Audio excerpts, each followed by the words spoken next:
Hello friends, जैसा मैंने एक वीडियो के ज़रिए बताया था कि आज से मैं यूपी बोर्ड क्लास 12th की इंग्लिश की बुक का syllabus पढ़ाऊंगी।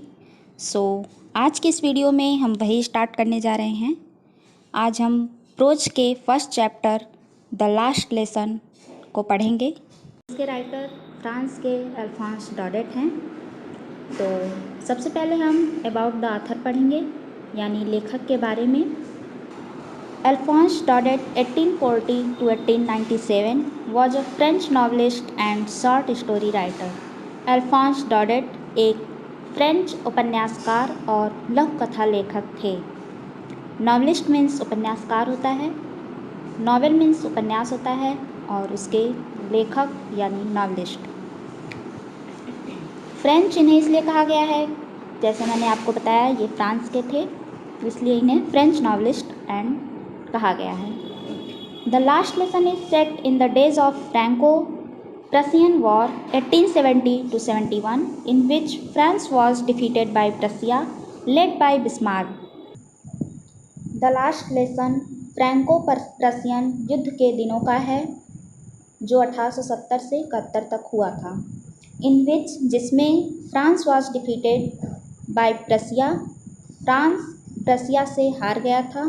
Lead by Bismarck, Bismarck के नेतृत्व में, जिसमें फ्रांस बिस्मार्क के नेतृत्व में प्रसिया से हार गया था। बिस्मार्क जर्मनी के फर्स्ट चांसलर थे। इन्हें वैसे ऑटो वॉन बिस्मार्क के नाम से जाना जाता है। तो यह फ्रांस की तरफ, जर्मनी की तरफ से यानी प्रसिया की तरफ से नेतृत्व कर रहे थे, और उनके नेतृत्व में फ्रांस प्रसिया से हार गया। Prussia then consisted of what now are the nations of Germany, Poland and parts of Austria. Prussia में जर्मनी के राष्ट्र पोलैंड और ऑस्ट्रिया के हिस्से शामिल थे। In this story the French districts of Alsace and Lorraine have passed into Prussian hands. इस कहानी में एल्सस और लॉरेन के French district प्रसियंस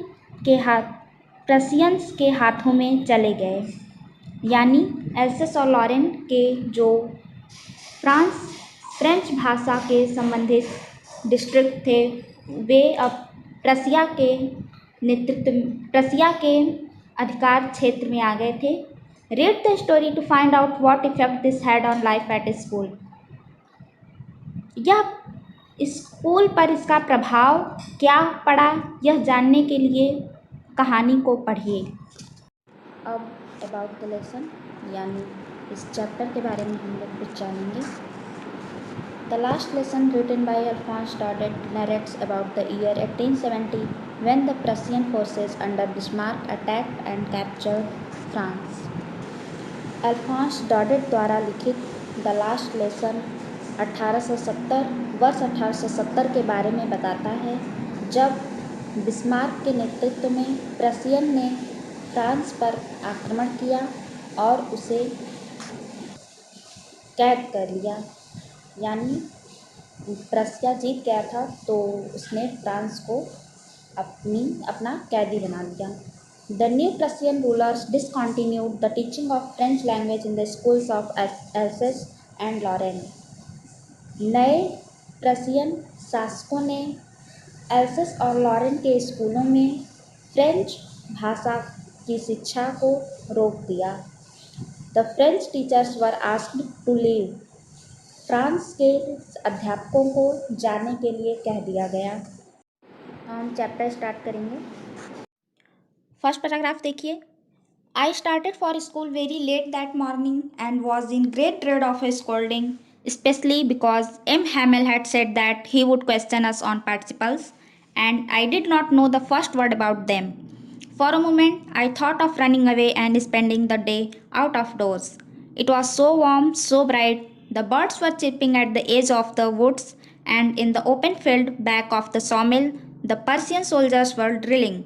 It was all much more tempting than the rule for participles, but I had the strength to resist and hurried off to school.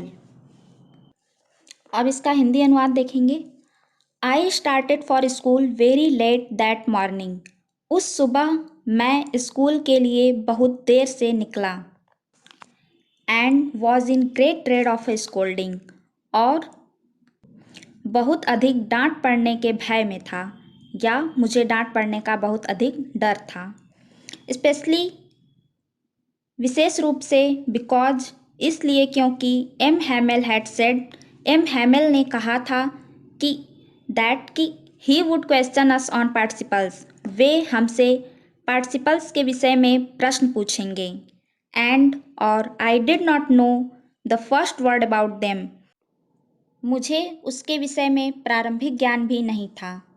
The first word मतलब प्रारंभिक ज्ञान, अर्थात लेखक को पार्टिसिपल्स के बारे में कुछ भी नहीं पता था। फॉर अ मोमेंट, एक पल के लिए, I thought of running away, मैंने भागने का विचार सोचा। And spending the day out of doors, और पूरा दिन घर के बाहर बिताने के बारे में सोचा। इट वॉज सो वार्म, दिन बहुत गर्म था। सो ब्राइट, बहुत चमकीला था। The birds were chirping at the edge of the woods, पक्षी जंगल के छोर पर चहक रहे थे। And in the open field back of the sawmill, sawmill means आरा मशीन होता है, तो आरा मशीन के पीछे खुले मैदान में the Persian soldiers were drilling, Persian यानी पर्सिया के सैनिक अभ्यास कर रहे थे। ड्रिलिंग मतलब अभ्यास करना। It was all much more tempting than the rule for participles, यह सब पार्टिसिपल्स के रूल्स से अधिक आकर्षक था। टेम्पटिंग मीन्स आकर्षक, मनमोहक। But I had the strength to resist, लेकिन मुझ में मना करने की या विरोध करने की क्षमता थी, की शक्ति थी। And hurried off to school, और मैं स्कूल के लिए निकल गया। लेकिन मुझ में विरोध करने की शक्ति थी। रेजिस्ट मीन्स होता है विरोध करना। और and hurried off to school, और मैं स्कूल के लिए शीघ्रता से निकल गया। एक बार फिर से देख लेते हैं। उस सुबह मैं स्कूल जाने के लिए बहुत देर से निकला, और मुझे डांट पड़ने का बहुत अधिक डर था। विशेष रूप से इसलिए क्योंकि एम हैमेल ने कहा था कि वह हमसे पार्टिसिपल्स के विषय में प्रश्न पूछेंगे, और मुझे उसके बारे में कुछ भी नहीं पता था। एक पल के लिए मैंने भागने और पूरा दिन घर से बाहर बिताने के बारे में सोचा। दिन बहुत गर्म और चमकीला था। पक्षी जंगल के छोर पर चहक रहे थे, और आरा मशीन के पीछे खुले मैदान में पर्सिया के सैनिक अभ्यास कर रहे थे। यह सब पार्टिसिपल के नियमों से अधिक आकर्षक था, लेकिन मुझ में विरोध करने की या मना करने की शक्ति थी, और मैं स्कूल के लिए तेज़ी से निकल पड़ा। अब सेकेंड पैरा है। When I passed the town hall, there was a crowd in front of the bulletin board. When I passed the town hall, जब मैं टाउन हॉल से गुजरा, there was a crowd, वहाँ भीड़ थी, in front of the bulletin board, सूचना पट्ट के सामने। जब मैं टाउन हॉल से गुजरा, वहाँ सूचना पट्ट के सामने भीड़ थी। For the last 2 years, all our bad news had come from there. The lost battles, the draft, the orders of the commanding officer, and I thought to myself, without stopping, what can be the matter now? For the last 2 years, पिछले 2 वर्षों से, all our bad news, हमारी सभी बुरी खबरें, had come from there, वहीं से आई थीं। द लॉस्ट बैटल्स, हारे हुए युद्ध। द ड्राफ्ट, के समाचार। द ड्राफ्ट, सेना में भर्ती के कानूनी आदेश से संबंधित समाचार। The orders of the commanding officer, सेना अधिकारी के आदेशों से संबंधित समाचार। अर्थात ये सभी खबरें उन्हें इसी सूचना पट्ट पर पढ़ के ज्ञात होती थीं। तो आज भी भीड़ थी, तो लेखक ने सोचा कि आज क्या बात है। And I thought to myself, और मैंने अपने मन में ही सोचा, विदाउट स्टॉपिंग, बिना रुके, what can be the matter now, अब क्या बात हो सकती है। भीड़ देखकर लेखक वहाँ रुके नहीं, लेकिन इतना उन्होंने अपने मन में ही सोचा कि अब क्या हो गया कि यहाँ इतनी भीड़ लगी हुई है सूचना पट्ट के सामने। देन तब as I hurried by as fast as I could go, as I hurried by as fast, जैसे ही मैं जितना तेज जा सकता था उतना तेज चला। द ब्लैक स्मिथ वॉक्टर, वॉक्टर नामक लोहार, हु वॉज देयर, जो वहीं था, विथ हिज अप्रेंटिस, अपने प्रशिक्षु के साथ। अप्रेंटिस मीन्स प्रशिक्षु होता है। रीडिंग द बुलेटिन, समाचार पढ़ रहा था। कॉल्ड आफ्टर मी, मुझे पीछे से बुलाया। तब जैसे ही मैं जितनी तेज जा सकता था उतनी तेज चला। वाटर नामक लुहार ने, जो वहाँ अपने प्रशिक्षु के साथ समाचार पढ़ रहा था, मुझे पीछे से बुलाया। डोंट गो सो फास्ट, बब, बब वर्ड यहाँ संबोधन के लिए आया है। इतनी जल्दी मत जाओ लड़के। You will get to your school in plenty of time, school पहुँचने के लिए तुम्हारे पास पर्याप्त समय है। फिर से देखिए, जब मैं टाउन हॉल से गुजरा, वहाँ सूचना पट्ट के सामने भीड़ थी। पिछले 2 वर्षों से हमारी सभी बुरी खबरें यहीं से आई थीं। हारे हुए युद्धों के समाचार, सेना में भर्ती के कानूनी आदेश संबंधी समाचार, सेना अधिकारी के आदेशों से संबंधित समाचार। और मैंने बिना रुके अपने मन में ही सोचा, अब क्या बात हो सकती है।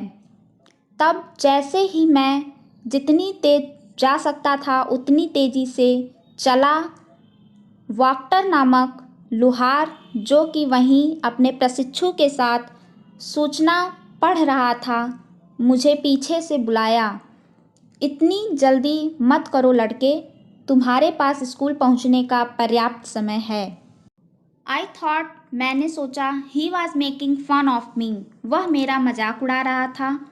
And reached M Hamel's little garden all out of breath, and और आउट ऑफ ब्रीथ मीन्स हांफता हुआ, एम हैमेल के छोटे बगीचे में पहुंचा। मैंने सोचा वह मेरा मजाक उड़ा रहा था और मैं हांफते हुए एम हैमेल के छोटे बगीचे में पहुंचा। Usually when school began, there was a great bustle which could be heard out in the street, the opening and closing of desks, lessons repeated in unison, very loud with our hands over our ears to understand better, and the teacher's great ruler rapping on the table.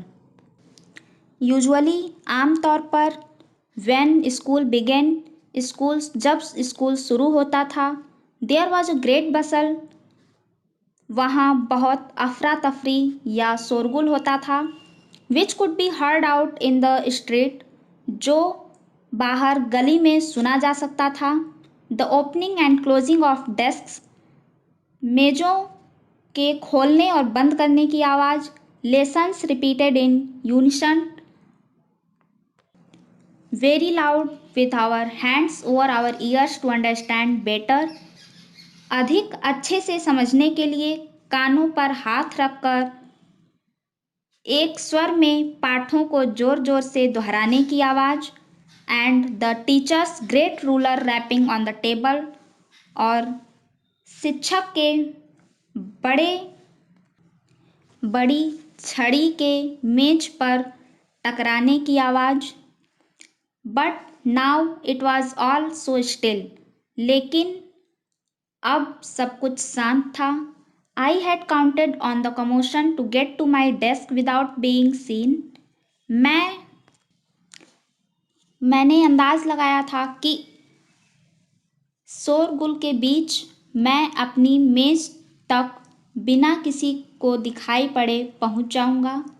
But of course, पर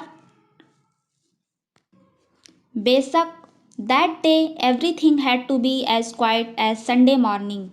उस दिन सभी चीज़ों को रविवार की सुबह के जैसे शांत होना था।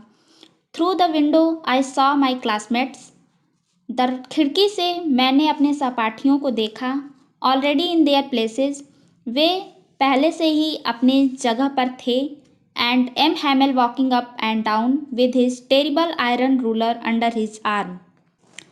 और एम हैमेल अपनी डरावनी छड़ी को बगल में दबाए इधर से उधर घूम रहे थे। I had to open the door. मुझे दरवाज़ा खोलना पड़ा and go in before everybody. और सबके सामने से जाना पड़ा। You can imagine how I blushed and how frightened I was. You can imagine, आप कल्पना कर सकते हैं कि हाउ आई ब्लश्ड, मैं कितना शर्मिंदा, एंड और हाउ फ्राइटेंड आई वॉज, कितना डरा हुआ था। रिवाइज कर लेते हैं। मैंने सोचा वह मेरा मजाक उड़ा रहा था और मैं हाँफते हुए एम हैमेल के छोटे बगीचे में पहुंचा। आमतौर पर जब स्कूल शुरू होता था वहाँ बहुत शोर होता था जो बाहर गली में सुना जा सकता था। मेज़ों के खोलने और बंद करने की आवाज़, अच्छे से समझने के लिए कानों पर हाथ रखकर हमारे एक स्वर में पाठ को दोहराने की आवाज़, और शिक्षक की बड़ी छड़ी के मेज पर टकराने की आवाज़। पर आज सब कुछ शांत था। मैंने सोचा था कि मैं इस शोरगुल के बीच में बिना किसी को दिखाई दिए अपनी मेज़ तक पहुंच जाऊंगा। पर बेशक आज सब चीज़ों को रविवार की सुबह के जितना शांत होना था। मैंने खिड़की से अपने सहपाठियों को देखा। वे पहले से ही अपनी जगह पर बैठे हुए थे और एम हैमेल अपनी डरावनी छड़ी को बगल में दबाए इधर से उधर टहल रहे थे। मुझे दरवाज़ा खोलना पड़ा और सबके सामने से अंदर जाना पड़ा। आप सोच सकते हैं कि मैं उस वक्त कितना शर्मा रहा था और कितना डरा हुआ था। पैराग्राफ 4 देखिए। बट नथिंग हैपेंड, लेकिन ऐसा कुछ नहीं हुआ। M Hamel saw me, M Hamel ने मुझे देखा एंड सेड वेरी काइंडली, और बहुत दयालुतापूर्वक कहा, go to your place quickly little French. Little French, जल्दी से अपनी जगह पर जाओ। We were beginning without you, हम तुम्हारे बिना ही शुरू करने वाले थे। I jumped over the bench, मैं बेंच से कूदा। And sat down at my desk, और अपनी डेस्क पर बैठ गया। Not till then, when I had got a little over my fright, did I see that our teacher had on his beautiful green coat, his frilled shirt and the little black silk cap, all embroidered, that he never wore except on inspection and prize days. जब तक मैं अपने डर पर थोड़ा काबू नहीं पा लिया, मैंने नहीं देखा था कि our teacher had on his beautiful green coat, हमारे शिक्षक ने अपनी सुंदर हरी कोट पहनी हुई थी। हिज फ्रिल्ड शर्ट, अपनी झालरदार shirt, and the little black silk cap, और छोटी काली सिल्क कैप पहनी हुई थी। All embroidered, that he never wore except on inspection and prize days, वे सभी कपड़े पहने थे जो वे निरीक्षण अथवा पुरस्कार वितरण के अलावा कभी नहीं पहनते थे। बिसाइड्स, इसके अलावा, the whole school seemed so strange and solemn, पूरा स्कूल बहुत विचित्र और शांत दिखाई दे रहा था। But the thing that surprised me most, पर वह चीज़ जिसने मुझे सबसे ज़्यादा आश्चर्यचकित किया, वॉज टू सी, वह थी, on the back benches that were always empty, पीछे की बेंचेज हमेशा खाली रहती थी। The village people sitting quietly like ourselves, गाँव के लोग वहाँ शांति से हमारी तरह बैठे हुए थे। old Hauser with his three-cornered hat, the former mayor, the former postmaster, and several others besides. बूढ़ा हॉजर अपनी तिकोनी टोपी पहने हुए, द फॉर्मर मेयर भूतपूर्व मेयर, द फॉर्मर पोस्टमास्टर भूतपूर्व postmaster, and several others besides, और इनके अलावा अन्य कई लोग. एवरीबडी लुक्ड सैड, सभी लोग दुखी दिखाई दे रहे थे. And Hauser had brought an old primer thumbed at the edges and he held it open on his knees with his great spectacles lying across the pages. Hauser एक पुरानी primer लाया था. प्राइमर प्राइमर तब बच्चों को पढ़ना सिखाने के लिए एक बुक होती थी, उसे कहते थे. तो हॉजर एक पुरानी प्राइमर लाया था जिसके किनारों पर अंगूठे से पेज पलटने के कारण निशान पड़े थे. And he held it open on his नीज, और उसने इसे अपने घुटनों पर खोल कर रखा था. With his great spectacles lying across the pages, और उसका बड़ा चश्मा पेज पर पड़ा था. अब इसे रिवाइज कर लेते हैं. लेकिन ऐसा कुछ नहीं हुआ. एम हैमिल ने मुझे देखा और बहुत दयालुतापूर्वक कहा, लिटिल फ्रेंच, अपनी जगह पर जल्दी से बैठ जाओ, हम तुम्हारे बिना ही शुरू करने वाले थे. मैं बेंच से कूदा और अपनी डेस्क पर जाकर बैठ गया. जब तक मैं अपने डर से थोड़ा बाहर नहीं निकला, मैंने यह ध्यान नहीं दिया था कि हमारे शिक्षक ने अपनी सुंदर हरी कोट पहनी हुई थी, अपनी झालरदार शर्ट और छोटी काले रंग की सिल्क की टोपी पहने हुई थी. सभी कपड़े जिन्हें वे केवल निरीक्षण अथवा पुरस्कार वितरण के दिन पहने थे. इसके अलावा पूरा स्कूल बहुत विचित्र और शांत दिखाई दे रहा था. लेकिन मुझे सबसे ज़्यादा आश्चर्यचकित इस चीज़ ने किया कि पीछे की हमेशा खाली रहने वाली बेंच पर आज गांव के लोग हमारी तरह शांति से बैठे हुए थे. बूढ़ा हॉजर अपनी तिकोनी टोपी के साथ बैठा हुआ था. भूतपूर्व मेयर, भूतपूर्व पोस्टमास्टर और इसके अलावा अन्य कई लोग, सभी लोग दुखी दिखाई दे रहे थे. और हॉजर अपने साथ एक पुरानी प्राइमर लाया था जिसके किनारों पर अंगूठे से पेज पलटने के कारण निशान पड़ गए थे, और उसे वह अपने घुटनों पर खोल कर रखे हुए था, और उसका बड़ा चश्मा पेज पर पड़ा हुआ था. Now 5th paragraph.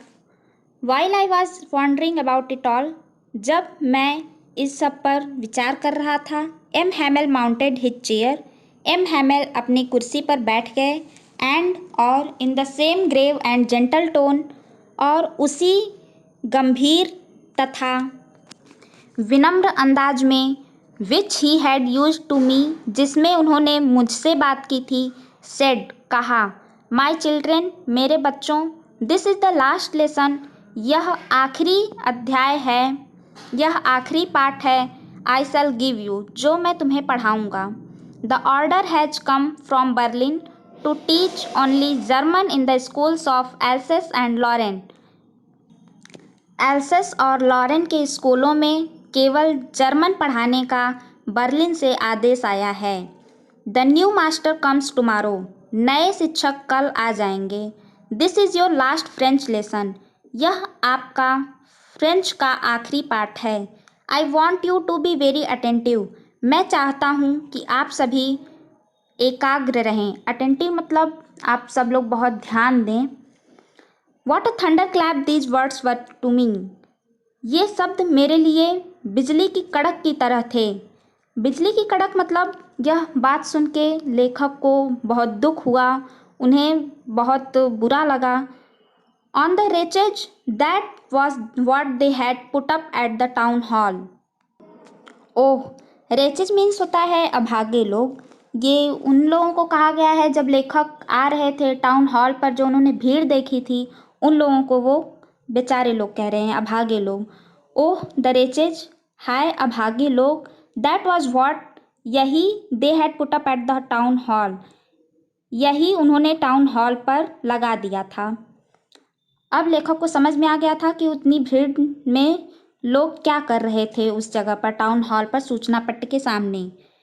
My last French lesson, मेरा आखिरी French part. Why, I hardly knew how to write, क्यों, मैंने मुश्किल से अभी लिखना सीखा था। I should never learn any more, अब मैं इससे अधिक नहीं सीख पाऊंगा। I must stop there then, अब मुझे यहीं रुकना होगा। Oh how sorry I was for not learning my lessons, oh मैं कितना दुखी था अपने पाठ याद नहीं करने के लिए। फॉर सीकिंग बर्ड्स एग्स, पक्षियों के अंडे खोजने के लिए। और गोइंग स्लाइडिंग ऑन द सार, सार पर फिसलने के लिए। मैं पढ़ने अपने पाठ याद नहीं करने के लिए, पक्षियों के अंडे खोजने के लिए या सार पर फिसलने के लिए कितना दुखी था। माई बुक्स, मेरी किताबें। That had seemed such a nuisance a while ago, जो अभी कुछ क्षण पहले बहुत बड़ी समस्या लग रही थी। सो हैवी टू कैरी, बहुत ले जाने के लिए बहुत भारी लग रही थी। माई ग्रामर, मेरा व्याकरण। And my history of the saints, और संतों की इतिहास, संतों का इतिहास। वर ओल्ड फ्रेंड्स नाउ, अब मेरे पुराने मित्र की तरह थे। That I couldn't give up, जिन्हें मैं छोड़ नहीं सकता था। एंड एम हैमेल टू, और एम हैमेल भी। The idea that he was going away, यह विचार कि वह अब जा रहे हैं। That I should never see him again, अब मैं उन्हें फिर नहीं देखूंगा या फिर उनसे नहीं मिलूंगा। Made me forget all about his ruler and how cranky he was, इससे मैं उनके नियमों के बारे में भूल गया और यह भी कि वह कितने सनकी या पागल थे। फिर से देखिए, जब मैं इन सब चीज़ों के बारे में सोच रहा था, एम हैमेल अपनी कुर्सी पर बैठ गए और उसी गंभीर तथा विनम्र अंदाज में जिसमें उन्होंने मुझसे बात की थी बोले, मेरे बच्चों, यह आखिरी पाठ है जो मैं तुम्हें पढ़ाऊंगा। एल्सेस और लॉरेन के स्कूलों में केवल जर्मन पढ़ाने का बर्लिन से आदेश आया है। नए शिक्षक कल आ जाएंगे। यह तुम्हारा आखिरी फ्रेंच का पाठ है। मैं चाहता हूँ कि आप सभी एकाग्र रहें। ये शब्द मेरे लिए एक बिजली की कड़क के समान थे। अरे अभागे लोग, उन्होंने टाउन हॉल पर यही लगा दिया था, मेरा आखिरी फ्रेंच का पाठ। क्यों, मैं तो अभी मुश्किल से लिखना सीख पाया था, अब मैं इससे अधिक कभी नहीं सीख पाऊंगा, अब मुझे यहीं रुकना पड़ेगा। ओह, मैं उस दिन अपने पाठ न याद करने के लिए, पक्षियों के अंडे खोजने के लिए या सार पर फिसलने के लिए कितना दुखी था। मेरी किताबें जो कुछ समय पहले तक बहुत बड़ी समस्या लग रही थी और ले जाने में बहुत भारी लग रही थी, मेरी व्याकरण की किताब और संतों का इतिहास अब मेरे पुराने मित्रों की तरह थे जिन्हें मैं छोड़ नहीं सकता था। और एम हैमेल को भी यह विचार कि वह जा रहे थे, अब मैं उनसे कभी नहीं मिलूँगा, मुझे यह सब भूल गया, मुझे उनके नियमों के बारे में भूल गया और यह भी कि वह कितने सनकी थे। 6th paragraph. Poor man, it was in honor of this last lesson that he had put on his fine Sunday clothes, and now I understood why the old men of the village were sitting there in the back of the room. बेचारा आदमी, यहाँ बेचारा शिक्षक को कहा गया है। बेचारा आदमी, यह it was in honour of this last lesson, इसी आखिरी पाठ के सम्मान में, that he had put on his fine Sunday clothes, उन्होंने रविवार के अपने सुंदर कपड़े पहने हुए थे। एंड नाउ आई अंडरस्टूड, और अब मुझे समझ आ गया कि why the old man of the village, गांव के वृद्ध आदमी क्यों, were sitting there in the back of the room, कमरे में पीछे क्यों बैठे थे। It was because they were sorry too, यह इसलिए क्योंकि वे भी दुखी थे। That they had not gone to school more, कि अब वह और अधिक स्कूल नहीं गए थे।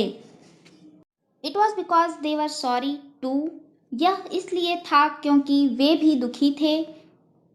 That they had not gone to school more, कि वे और ज़्यादा स्कूल नहीं गए थे। It was their way of thanking our master for his 40 years of faithful service, यह उनका तरीका था हमारे शिक्षक को उनकी 40 वर्ष की निष्ठापूर्ण सेवा के लिए धन्यवाद देने का। And of showing their respect for the country that was theirs no more, और देश के लिए सम्मान दिखाने का जो अब उनका नहीं था। बेचारा आदमी, इस अंतिम पाठ के सम्मान में उन्होंने अपने रविवार के अच्छे कपड़े पहने हुए थे। और अब मुझे समझ आ गया था कि क्यों गांव के वृद्ध लोग कमरे में पीछे बैठे हुए थे।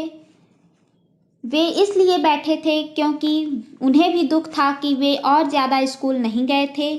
यह उनका हमारे शिक्षक को उनकी 40 वर्ष की निष्ठापूर्ण सेवा के लिए धन्यवाद देने का तरीका था और देश के प्रति सम्मान दिखाने का जो अब उनका नहीं था। Paragraph 7।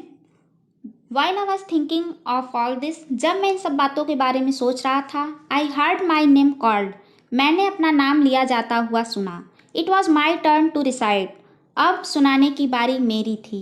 What would I not have given to be able to say that dreadful rule for the participle all through very loud and clear and without one mistake, मैं without one mistake, बिना किसी गलती के, that dreadful rule for the participle के उस भयानक नियम को, वेरी लाउड एंड क्लियर, जोर जोर से और स्पष्ट सुनाने में, टू बी एबल टू से, सुनाने में समर्थ होने के लिए, I not have given to be, क्या कुछ नहीं करने के लिए कर सकता था, मैं बिना किसी गलती के पार्टिसिपल के उस भयानक नियम को जोर जोर से और स्पष्ट सुनाने में समर्थ होने के लिए क्या कुछ नहीं कर सकता था। बट इसका मतलब है कि लेखक उस रूल को बताना चाहते थे पर उन्हें आ नहीं रहा था। But I got mixed up on the first words and stood there, लेकिन मैं शुरुआत में ही अटक गया अर्थात रुक गया, उलझ गया। एंड स्टूड देयर, और वहाँ खड़ा रह गया। Holding on to my desk, अपनी मेज को पकड़े हुए। माई हार्ट बीटिंग, मेरा हृदय धड़क रहा था। And not daring to look up, और ऊपर देखने की मुझ में हिम्मत नहीं हो रही थी। फिर से देखते हैं। जब मैं इन सब बातों के बारे में सोच रहा था, मैंने अपना नाम लिया जाता हुआ सुना, अब सुनाने की बारी मेरी थी। मैं बिना किसी गलती के पार्टिसिपल के उस भयानक नियम को जोर जोर से और स्पष्ट सुनाने में समर्थ होने के लिए क्या कुछ नहीं कर सकता था, लेकिन मैं पहले शब्द पर ही या शुरू में ही उलझ गया और वहाँ मेज पकड़कर खड़ा रह गया। मेरा हृदय धड़क रहा था और मुझ में ऊपर देखने की हिम्मत नहीं हो रही थी। आज की वीडियो में इतना ही। अब जो बाकी 5 पैराग्राफ बचे हैं वो नेक्स्ट वीडियो में।